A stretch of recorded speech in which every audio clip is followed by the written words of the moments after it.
You began a series of being involved in various mergers and acquisitions, where whether you were the acquirer or the acquiree.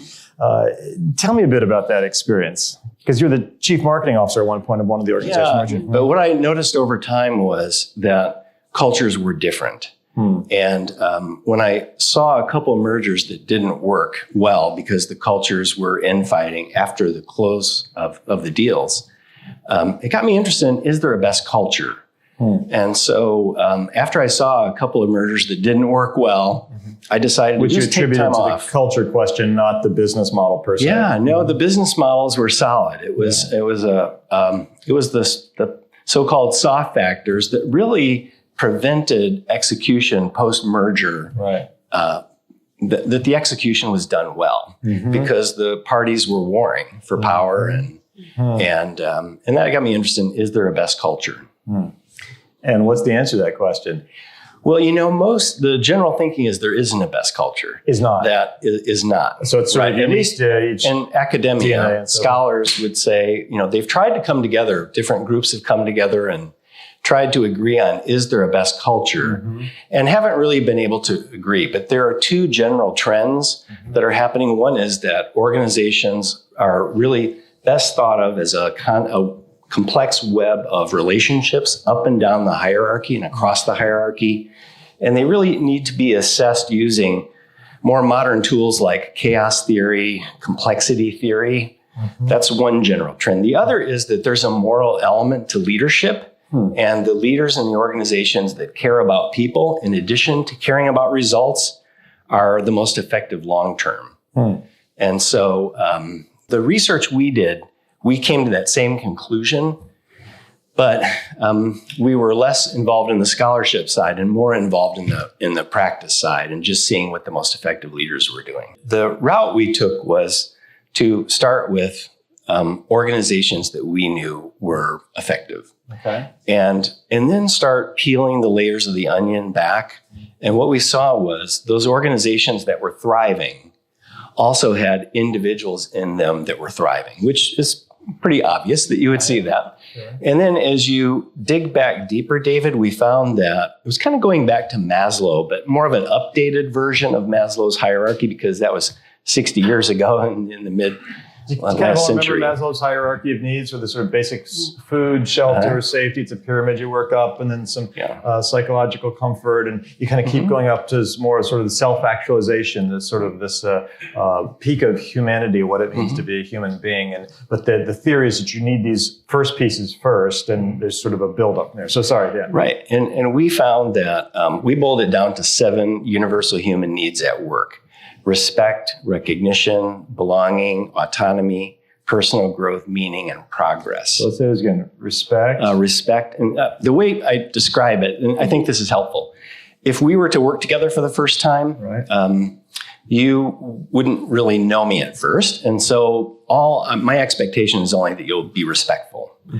And then over time, as you've had a chance to see me work, I have a reasonable expectation that you're going to provide some positive feedback. That's the recognition part. Right? Otherwise, you start to wonder, do people see that I'm doing good work? And you feel less safe if people aren't really affirming you. And then as you go on and spend more time, you hope to develop some friendships in the workplace where you feel like you have people you can count on, who have your back, who will help you learn and grow. If they see something you're doing that's counterproductive, that they care enough about you to take the risk to share that with you. And so those first 3 needs are very relational in nature. And then you have autonomy. There's a lot of research that shows that when we have more control of our jobs, we feel more connected and engaged in our work. That needs to be coupled with the next need, which is personal growth. And we describe that as you need to be in a role that's a good fit with your strength and provides the right degree of challenge. If it's over challenging, it's stressful, too stressful. If it's under challenging, then you're bored. But when you're in that sweet spot of challenge, you experience flow, or what you and Paul Marciano talked about that in an earlier session, Csikszentmihalyi's work. And then after personal growth, you have meaning. If you're doing work that's meaningful because you're seeing the impact it has in the world, or it's an area that you're really interested in. And then finally, you need to see progress, which kind of reinforces the meaning. And when those needs are met, people feel connected.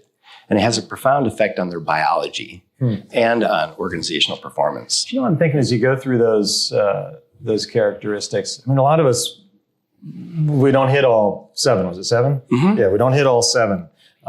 And some jobs we're all over-educated in this room, and we've got opportunities that if you're in a small coal town in central Pennsylvania, you're not going to have. And you kind of take the only job in town and you try and take care of your family. Or those of us who are in high-powered jobs, there's many times people don't feel meaning in their work. I mean, do you ever think about that biblically or theologically of how do I find meaning in my work when I don't see it? And yet I'm still doing something honorable. I'm taking care of my family. Do you think about that? Yeah, it's, the greatest commandments are love the Lord and love your neighbor.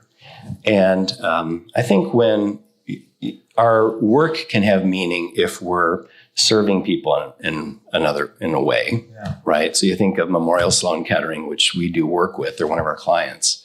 Their mission is to provide the best cancer care anywhere. So they're on that element. They're very high. Nice and simple and tight. It is, yeah. Think of all the mission statements that no one knows because they're company, because they're 4 paragraphs long. I like that.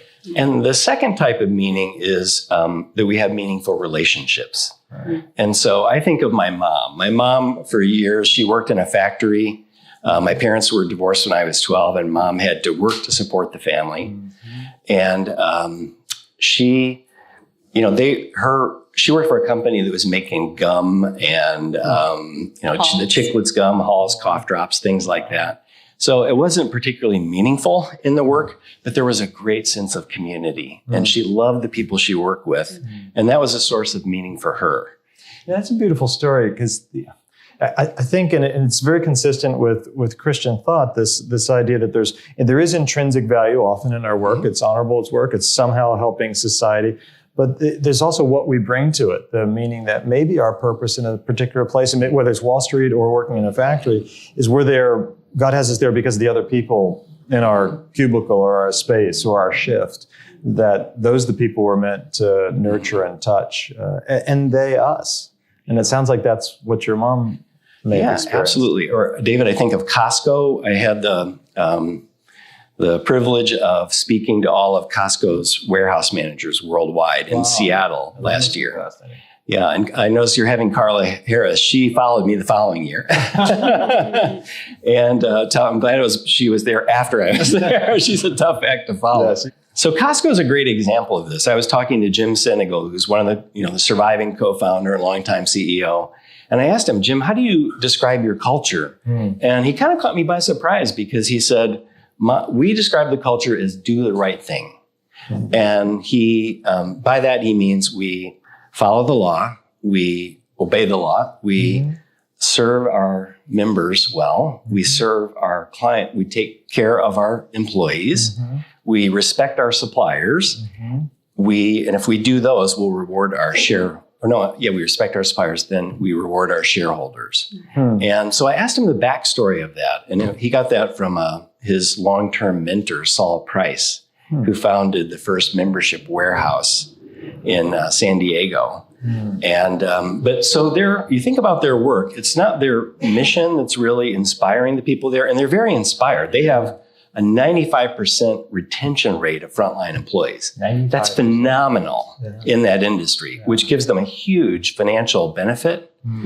And it really is about, when you see Jim interacting with people at Costco, he loves people at Costco. He loves providing opportunities for young people to learn and grow and rise in the Costco family. And that's what it's about. It's a sense of community and providing opportunities and doing our work well to serve our members. But the focus is really on the culture, that there's a sense of pride that we're doing the right thing, and we're providing opportunities and help people learn and grow and advance in their careers. In your research and your consulting, when you come into an organization, because many of us, we might be in senior roles, but we're not the CEO. So what counsel or advice do you give someone who's sort of feel like you're just stuck in the middle, like wherever you are, like you can't flip, you don't have all the levers to move. How can you create a culture, a subculture within it? Let's say it's an unhealthy culture. How do you create a bubble somewhere that's this image you're describing? Yeah, that's a very good question, because I'll often get the question, David, doesn't this have to start with the CEO? Yeah. And, it's certainly ideal. If you have a CEO like Alan Mullally, who we know, wow, you are really fortunate to have a CEO like that. Mm-hmm. Alan cares about people. He cares about results. Yeah. And, but when you really look at the research and get into the data, and we've assessed cultures for large multinational organizations. Mm-hmm. And what you find is it's such a variety of subcultures, where even in the same floor in an office building, you'll find some teams that are working together where the culture is sucking the life out of the people who are a part of it. And you may go down 100 yards and find a culture that's connected and energized and performing at a very high level. And it may be, for the people who work in that culture, the best work experience they have in their lives. And yet they're 100 yards apart. Yeah. So it really is a matter of subcultures. And I think that's a very positive message for managers, because it says, I can make a difference in the subculture I'm responsible for leading. Now, there's a risk to that, because if your subculture is at odds with the culture that's coming down from the top, right, then sometimes that's threatening, and you could be a target. So it's just that happens too. But it's, I think, a very positive message for managers. That's a good reminder, because all of us have worked in organizations that have healthy dimensions, unhealthy, and it's easy, I think, just to throw up our arms if the CEO doesn't provide the right air cover, so to speak. Right. Hit the pause button a second. I think it's relevant to the story and somewhat maybe has motivated your research. As a couple, you went through some health challenges. If it's too personal, don't go there. But could you share maybe a little bit of what you went? Because I think that also was a wake-up call for you professionally as well. What was a bit of that, Katie? In December of 2002, I was diagnosed with breast cancer. And treated locally, and had a good experience with that. And when I met with my oncologist here, he started talking about ovarian cancer. And that really caught me by surprise, because I had a very easy breast cancer, stage 1. I knew it was going to be easy treatment. But given my family history, he just wanted that to be on the radar screen. And routine testing along the way. Well, within 12 months, sure enough, I was diagnosed with ovarian cancer, and turned out to be stage 3. Okay. And so I did initial treatment locally here, and we went to Sloan Kettering for a second opinion. My sister's a physician in Baltimore, and did her training through Johns Hopkins, and really felt like she wanted to connect us with some people, get another opinion. And I ended up going to Sloan Kettering for more treatment. And you should jump in at some point with that story. But let me tell you one more thing. So I obviously survived the ovarian cancer. Congratulations. So it'll be 15 years. Well, it was 15 years in January. And I'm coming up on my 5-year anniversary for a different breast cancer that I had. So I am a 3-time. Wow. Right. Who knew that would be my story? Well, how about that? And it's not a story that you would necessarily want to have, but it is the story that I do have, and it gives me a great opportunity to interact with people and kind of share what I've learned along the way, and kind of walk that journey with other people, and do life together, and it's very meaningful. Yeah. Wow. So. Yeah. And that obviously impacted you, your work, where your head was. Yeah. So Katie didn't want to see any of the research. She really just had faith, I'm going to get through this. And I wanted to see all the research. So did Katie's sister, which was helpful that we really partnered. And so you were the tech wonk. Yeah. We dug into the research and really told Katie what she just said, tell me what we need to do, what she needs to do. Mm-hmm. And so we knew we needed to be aggressive, because the chances of her survival at that time were less than 10%. And our daughters were just 12 and 10 years old.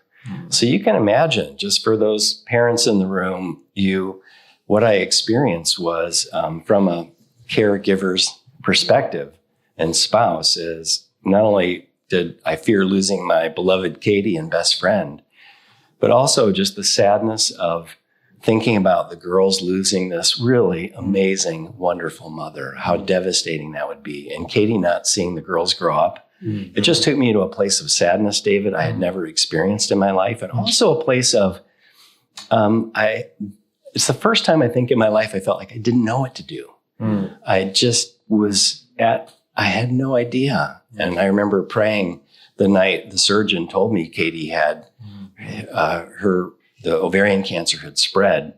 I remember praying, God, help me. I do not know what to do. Heal Katie and help me. How do I help her? How do I help these little girls? And it really started this journey where we had amazing support from our family, our friends in the community who really surrounded us and helped us get through that. And then when we went to Sloan Kettering, that was very eye-opening because I was expecting a culture of death and dying, a cancer center. And picture this, we parked our car on 53rd Street. We're walking down the sidewalk toward the entrance, and the doorman, a guy named Nick Medley, he locks his eyes on Katie. I love the fact that you remember the guy, knew his name. We know he's become a good friend. He'll probably watch this. We'll send him a link to it. And he locked his eyes on great Katie when she got within eyesight and greeted her like a return, this big smile. Nick goes to Brooklyn Tabernacle, and it's a ministry for him. He loves people. If you stand in the lobby at Sloan Kettering, literally there are people coming in off the street to get hugs from Nick, and sometimes there's a line. And the staff and physicians will say he makes a huge difference to help them through difficult losses. And the security, I remember we walked in the lobby. The woman in the lobby was called everyone honey, which is also very unusual in Manhattan. You don't see these things. And the security people, the administrative people were helpful and friendly. We met our oncologist, Dr. Marty Hensley. She spent an hour with us answering our questions, educating us about the treatment options. And by the end of the day, I had two reactions. Number one, I had done the research and I knew this was one of the best groups to treat advanced ovarian cancer because they were published. They were seeing patients from all around the world. But I had a second reaction I wasn't ready for, and that was, this is not a culture of death and dying. It's a culture of life and living. Which connects us to your concepts about connection, doesn't it? Exactly. So now let's connect it to the research. Pull these pieces together of connection, disconnection, which is what you're playing with throughout this. And indifference, I think, is the third thing you say. What is that? Yeah. Katie, do you want to talk about the so culture? you asked earlier on, is there a best culture? Yeah. And Mike said, people say no. But we would like to say yes. Best culture. And here it is in this book. So what is it about culture? Well, think about your own work experiences. And were there times when you felt drawn in and connected to the people around you? So cultures are going to do one of two things. They're either going to pull you in, connect you, or they're going to push you away. They're going to be disconnecting. And if you're in a culture that is disconnecting, why is that? Well, chances are is the people around you, perhaps manager, leader, who are controlling, or they're indifferent to you. And when you're in a culture that is controlling, how does that make you feel? Well, micromanaged, hyper-criticized. You're getting that bad dog, whether it's actual shaking finger or just you're feeling it. Experience, yeah. And if you're in a culture that is indifferent to you, you feel like a means to an end. Does anybody really care that I'm here? There's so much pressure to get things done. And you feel left out and lonely, pushed to the side. I wonder if indifference is even worse than disconnected in a way. Yeah, we would say, yeah, right. And if you're in a culture that's disconnecting, it's quite likely that you are going to kind of pull back, put your head down, do just enough to keep your paycheck coming, and perhaps you have offered an idea and it was shot down, or it was like, oh, great, no.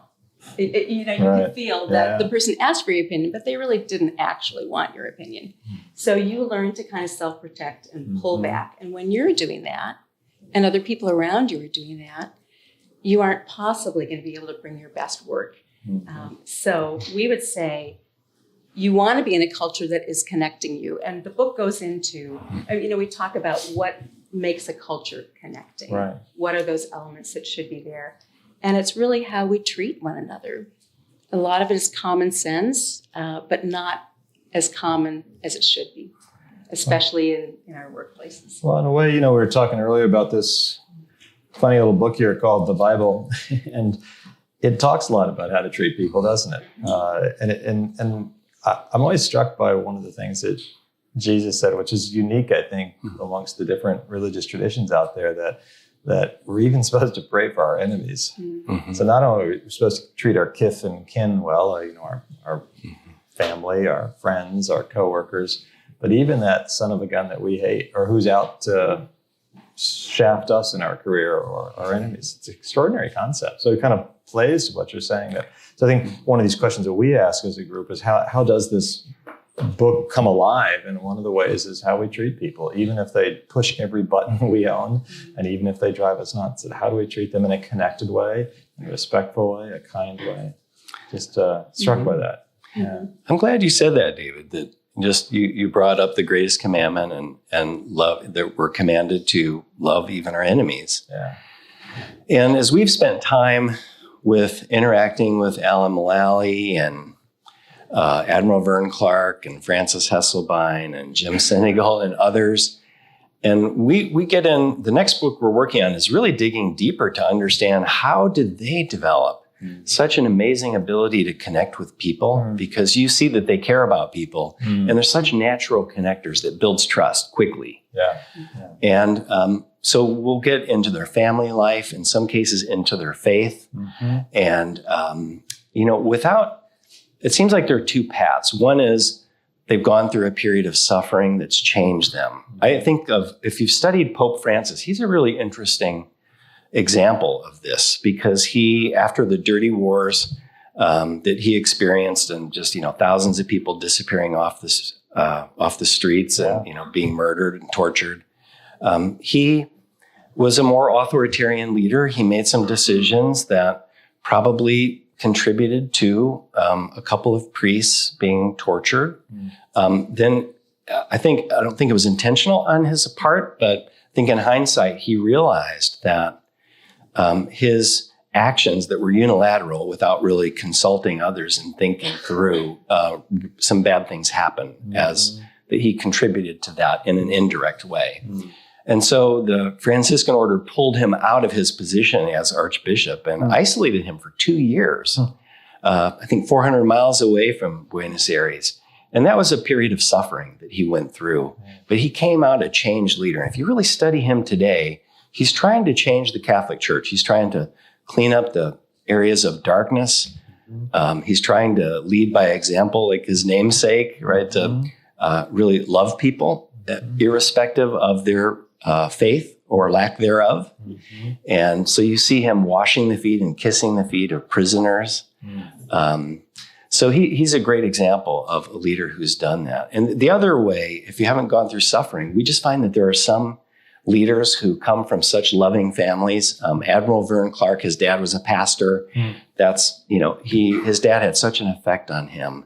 And he is so natural at being able to love sailors and their families.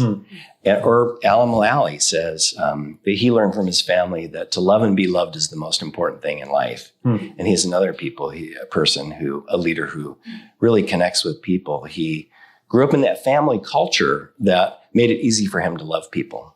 It's a reminder that sometimes in the cut and thrust of the competitive world that most of us are in, and by the way, even academia is full of competitiveness and small-mindedness and petty things. So it's not the idyllic. And the church is sometimes the same way too.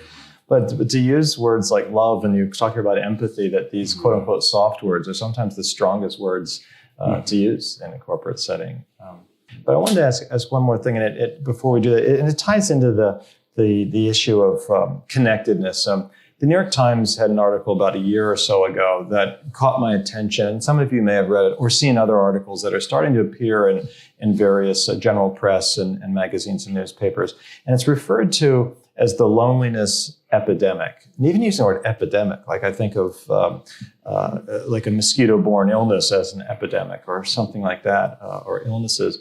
But loneliness as an epidemic, how you're thinking some about that? It's embedded in some of your research. If I feel disconnected or indifferent, could you share a bit about that? Is it really an epidemic, or is it just media hype?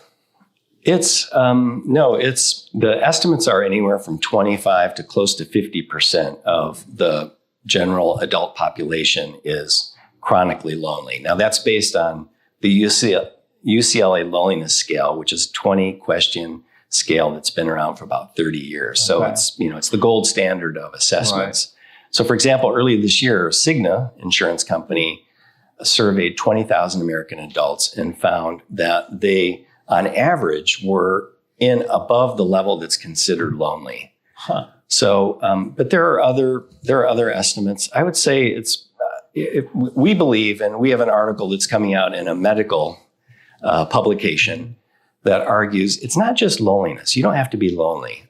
When I worked on Wall Street, what is loneliness? Loneliness is where you feel that you want to connect with other people, but you can't. Okay. So the research shows that it's not only loneliness that has a negative effect on a person's health. Social isolation is one. Living alone.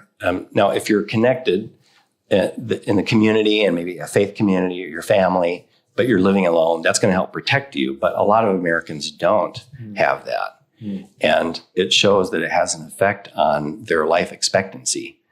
So it's broader than just feeling lonely. So, for example, when I worked on Wall Street, and I think a lot of us in this Fairfield County, let's put it that way, or the New York City area, a lot of us are achievaholics. I'm an achievaholic. I'm sure there's no one in the room like that. Yeah, well, right. Most of us are. Let's just hypothesize for a minute. Yeah, we're one. Yes. Yeah, and it's easy to let the tasks in our lives crowd out the time for relationships, and I did that. I like that phrase. The tasks in our lives crowd out the time for relationships. I really didn't have. I was going through some tough mergers. I can't get into the specifics. I'm contractually bound not to. Right. So let's just say it was a very demanding, almost impossible situations to make some mergers work from a cultural standpoint. And I really wanted them to work because I really liked the CEO and I wanted to make this happen for him, but I couldn't do it. And after about a year, I was struggling. I didn't feel well. I was developing some addictions to cope, just to get through my days. And I gave up that it was going to work. And, a few months later, I left, then they fired the CEO and sold the company to someone else, which I think was the right decision. And, but nobody ever told me I needed relationships. So I didn't know. I grew up in a family of boys in a neighborhood of boys, and we weren't very relational. We connected side by side, I would say, somewhat, but sometimes guys, we're not always the best at going deep. We have a good jocular time together, but maybe sometimes it's a little thin. It was a little thin. And what we find out from the science, and I didn't figure this out until later as we dug into the science, was that I had crowded out time for relationships. And even when I was home, I was thinking about my work, so I wasn't present. And if you study the neuroscience, that means I was generating a lot of dopamine. I was becoming a dopamine junkie. And I didn't have... What is dopamine being? A neurotransmitter that's one of the sources of positive emotions. Got it. And another type of, they call them the here and now neurotransmitters. There's actually about 100 neurotransmitters, so it's pretty complex. But another source of positive emotion is relationships. And I didn't have that in my life. So I was constantly looking for relationships things. Give you dopamine highs? There's different kind of some do. Feelings. We're trying to kind of 2 or 3 categories. Some are less healthy than others, aren't they? So being addicted to pornography or something, that gets which is dopamine. That's dopamine, right? Yeah. What's one of the healthier ones? One of the healthier ones, and this is triggered from empathy, that when we connect with people and we're present, then it triggers neurotransmitters like serotonin, oxytocin, endorphins, there's a number of neurotransmitters and hormones that are triggered that are a positive source of emotion and well-being and satisfaction, so that we don't become, the difference between those neurotransmitters and dopamine is that dopamine is addictive. Because the way dopamine works, and the way it works is the more dopamine you get, there's this downregulation process where you become accustomed to that level. And just receptors in the brain, dopamine receptors, die off with more dopamine, and it requires more dopamine to produce the same effect. So you think you're a CEO and you're addicted to dopamine, you're going to be probably looking for deal after deal after bigger deal to get that dopamine rush. And when the train stops and you can't do bigger deals, you start looking for other sources of dopamine, which may be the trophy wife, extreme sports. There are other things that you can go to. So this is what we're talking about today, is a source of dysfunction in the C-suite all the way down to the front line. And what's the remedy? I mean, what do we learn from that? How do we, maybe we just sort of do a self-diagnostic, I suppose. Well, when you look at the healthy leaders, they have both. They have that base of relationships in their life. Outside of work, they have friends and family that they love spending time with, that really recharge them, that are, boosting all those neurotransmitters and hormones that really give them, it makes them strong. It makes them strong and makes them more resilient to deal with stress. And then that really enables them to stretch in their work, which generates dopamine. So they really have multiple sources of positive emotion that's much more healthy than being addicted to something that requires, they call it's called the molecule of more dopamine, right? Because you always need more. And that becomes a problem. And at some point you can burn out those dopamine receptors, and then you're in real trouble. I'm sort of thinking in the back of my mind as you're talking, so what does the Bible have to say about this? Didn't know the words dopamine and serotonin back in the day it was written, but I suspect there are so many teachings about being in a relationship with the other, caring for the other, showing empathy, helping the person, the widow, the orphan, the alien, which today we might think of as the single mom, the immigrant, the whatever. And how do we show kindness and care to people, even if they're not from our tribe? And remember the Good Samaritan, what made that story so powerful is those are the bad guys that the Good Samaritan helped his enemy sort of tribe. It wasn't sort of, I know you're from church, let me help you out. It was the person you were scared of, threatened by. So I'm sort of thinking that a lot of the Christian faith can give us teachings and tools that steer us towards the healthy molecules and transmitters, as opposed to those that are all about me, myself, and I, and more. I think that's the thing that's so affirming about our faith. And I would say this applies not just to Christianity, but to Judaism and really a lot of the mainstream belief systems and to positive psychology. When you look at all of those systems and their values, they value relationships. And they also value work. And so to use our Christian tradition, we would say that we are made in the image of the Trinity, which is a community of three and one that's also paradoxically one. And that Genesis tells us that it's not good for us as individuals to be alone. And then when you go all the way through the Bible, you do see, if you're looking for it, you see example after example of leaders who try to go their own way, which means they're alone. And it leads to, think of King David as a great example. And when they're connected to the Lord and to each other, which I think is a cross, I think of it that way, that's when they stay in the Lord's will and they're, serving others. They're changing the world, but they're also, living up to the Shema, to love the Lord, to love our neighbors. And you see this in other belief systems too. So I think there's a lot of wisdom in it. And positive psychology, of course, also has found the same thing. And when we're in a secular context, that's what we draw on, is the evidence-based research that shows you need relationships to thrive. And your stress is Loneliness is a super stressor that makes us vulnerable to all the other stressors in our life. Right. And bad things happen when we don't have that connection to protect us. I was also struck by what Mike just said about when we read the Bible, whether it's our Christian text or, as you say, other religious texts, but we have to be looking for it too. Like it doesn't necessarily jump out. Like if we look for it, you find similarly in the Bible, if you look for it, it's astounding how much it talks about the workplace and leadership questions and how to conduct our business affairs. But you have to look for it. And yet, frankly, we don't always hear it from the pulpit. We hear different messages. So let me pause and open up to questions. I've got 1,000 still myself, but what's on people's minds as you're listening to this? And whether about the research or experience, I'd love to open up the mic.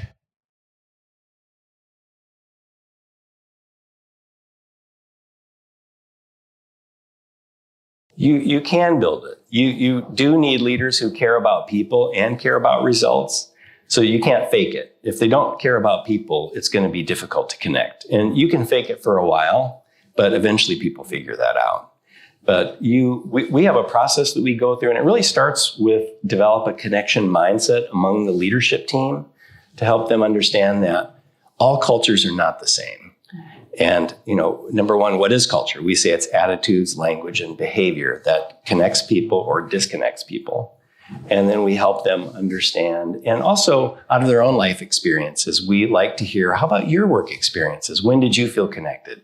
We just did this recently for a healthcare technology startup with the whole senior management team around a long dinner. And it was great because everybody talked and everybody told their stories about working on a connected team, and at times feeling left out or lonely or just being part of a dysfunctional team. So we help them process that through the lens of their own experiences, and then get into, what should the values be to create a connection culture? What attitudes, what language, what behaviors might be relevant given the context of what they're doing?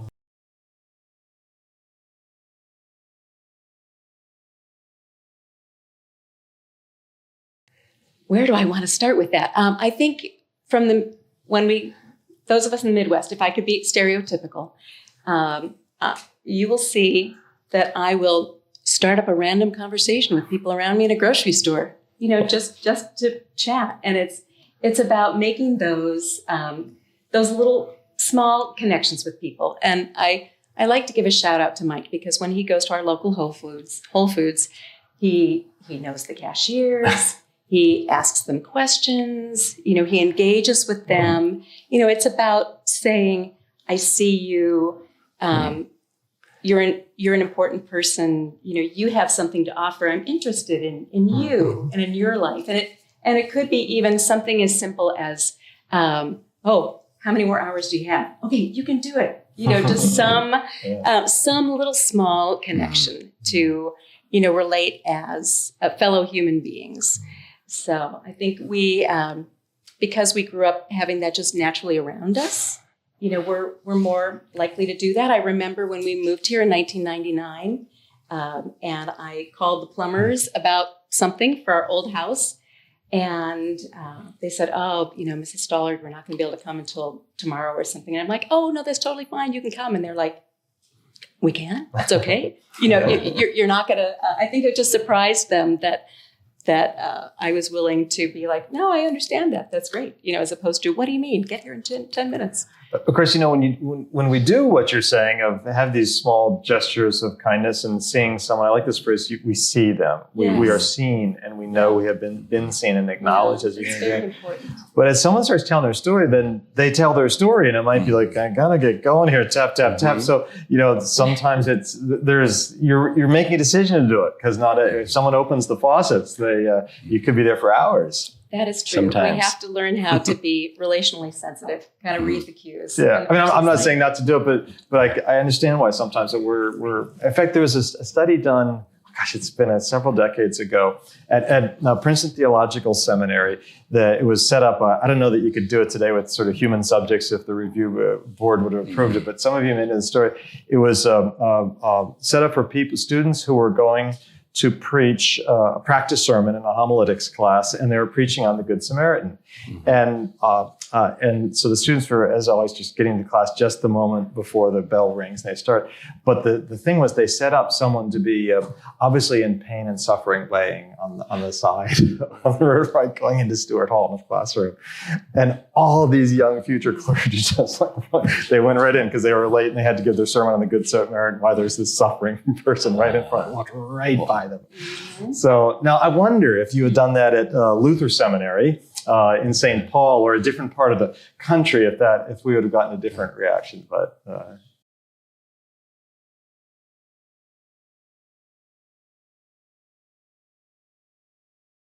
yeah, I mean, we have empirical evidence that shows it works. But that you'll have, it helps if that subculture is isolated geographically somewhere. It tends to be safer because there's a conflict in values between that subculture and the dominant culture from the C-suite. If it's a broader toxic culture. So, and that can be dangerous to have a subculture that varies from the values of the C-suite. So, but it does happen. We see that all the time. In fact, it happens more often than not that when you look at large organizations, you find a distribution. You think back to your statistics class and standard deviations. You'll find some where people are very connected and they're thriving and the team is flourishing and they're a resilient group and it's one of the best work experiences of their lives. And then you'll find the other extreme in the same organization. So, the challenge from a leadership standpoint, kind of thinking as a statistician, is to be intentional about it, to reduce the divergence, right? Reduce the size of the standard deviations and move everything up toward connection, because that's what's going to help the group, the organization thrive. John Tyson, who you might remember years ago, came and spoke with the chairman of Tyson Foods. He says, David, it's the darndest thing, because a lot of their workers are in tough, physically demanding jobs, sort of slaughtering animals, working on the lines and doing the packaging and so forth. And it's sometimes dangerous and not glamorous work. And he said, the darndest thing is in some of our factories and some of our plants, people get to work early. They arrive early for their work shift. And they linger around a little bit before afterwards. I said, why is that? And he said, it's because he didn't use the word disconnected. It's because their home life might be really sad. They might have a spouse who abuses them. There might be an alcohol problem or things. And their workplace is their only safe place in their lives. Wow. Yeah. If we do have this loneliness epidemic going on, you may not personally feel lonely, but chances are really strong that you are sitting next to a lonely person on the train going into the city, or there are people on your team who are people who are coming into the workplace with a connection deficit. And so if we have our eyes open and are looking for those people, we can do our part to kind of, engage with them and to help increase their connection. There are things that we can do in the way that we work together that will improve. If we're mindful and intentional that we can help someone in those places just by looking at them and seeing them even and chatting with them.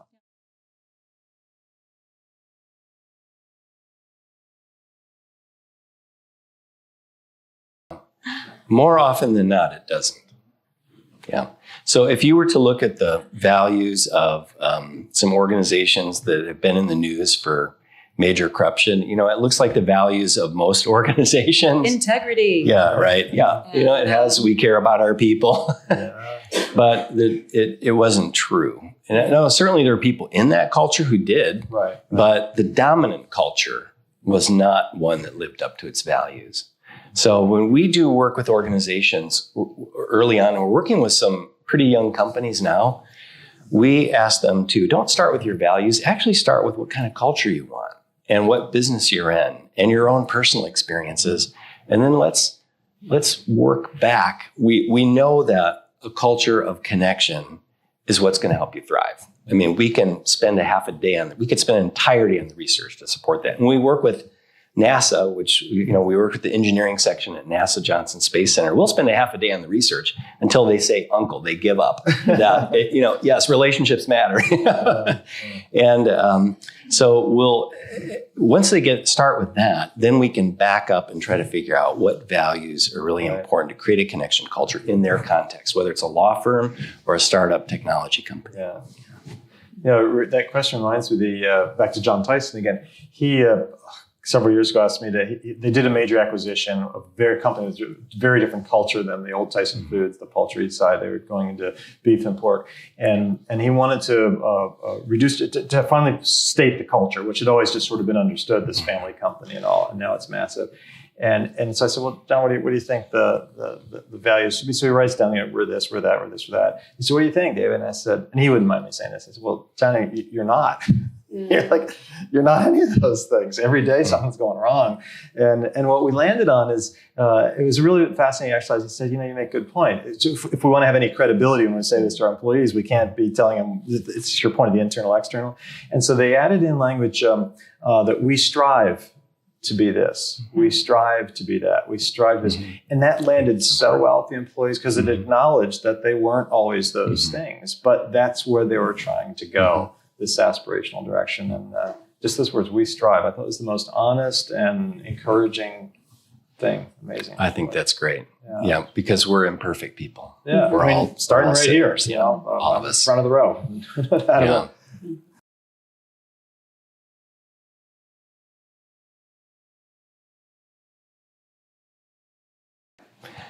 Yeah, it's part of our work gets into resilience because, I feel so privileged to get into these conversations with leaders and actually get into conversations about their family lives. We're working with some young leaders. Next week, we're going to be in Phoenix and the following week in Texas. And we're going to be working with a young Christian leader who started a co-working space specialty coffee company that's growing fast. And we're going to be spending time with him and his wife and talking about their family. We'll be a part of it.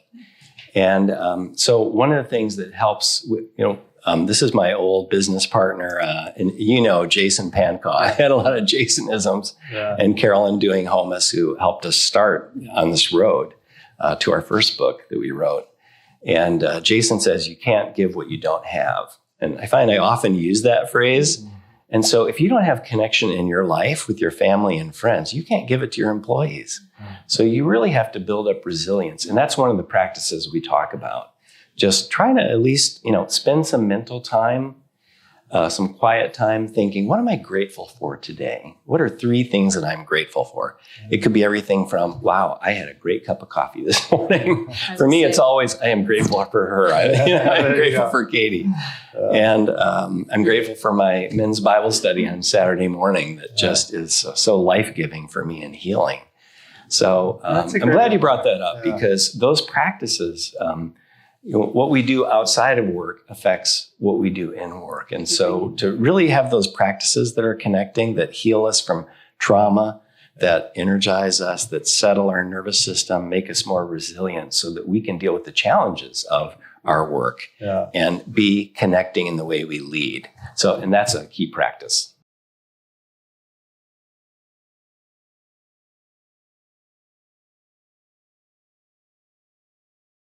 It's a good question because we do a lot in healthcare and we've worked at NASA. And as consumers, we want perfection. Right. I want perfection. Failure is not an option. And some of these, you think of nuclear power plants. And so you have to assume people will make mistakes and you have to build fail-safes into the system to catch those things. And so, I think you can design it from an operational standpoint, assuming that there are going to be mistakes that are made.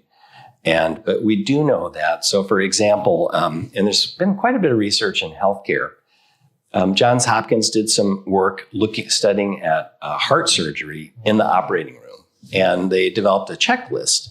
And one of the things on the checklist was that every member of the surgery team, nurses, anesthesiologists, everyone, high status from the surgeon to the low status, that they introduced themselves by name, what their responsibility was on the team, and if they had any expectations of things that may potentially go wrong, so that they were prepared for that. And they found that just that little time of connecting before the surgery made it more likely that the low power people on the team, the low status people, that they would speak up if they saw something happening that was not right. And it prevented medical errors from happening.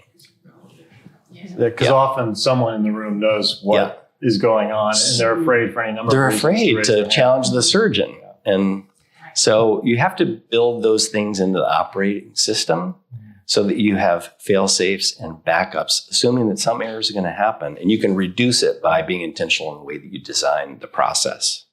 And that's what NASA is so great at. They assume failure. And what happens if there is going to be failure? What do we do next? And it's designed in, so they know what they're going to do next. In these industries where we really need perfection, we have to recognize the stress that is involved in being that perfect pilot, being that surgeon, being that person who has to perform, and make sure that there is relational health around that person, so that they aren't crippled by that expectation and trying to present this. I've got it all together. I've got it. I'm good. Don't talk to me. I'm an expert. So, all right, help me finish that sentence. But I think that just recognition that if you don't have that relationship excellence to pair with that task excellence, there is going to be this dysfunction. So the relational excellence piece is so critical for there to be lasting and sustainable performance.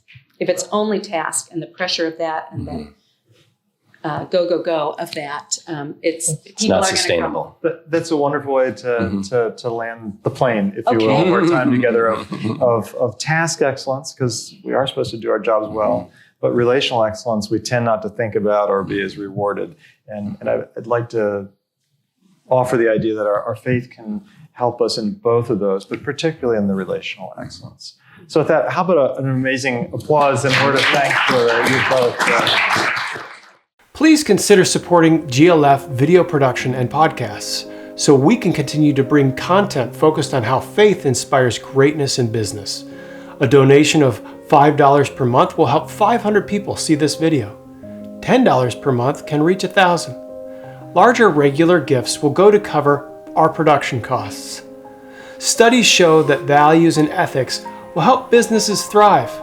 So your gift will be multiplied potentially by helping thousands of business people be encouraged in their faith and work. Click the link in the description to go to our donation page. Thank you.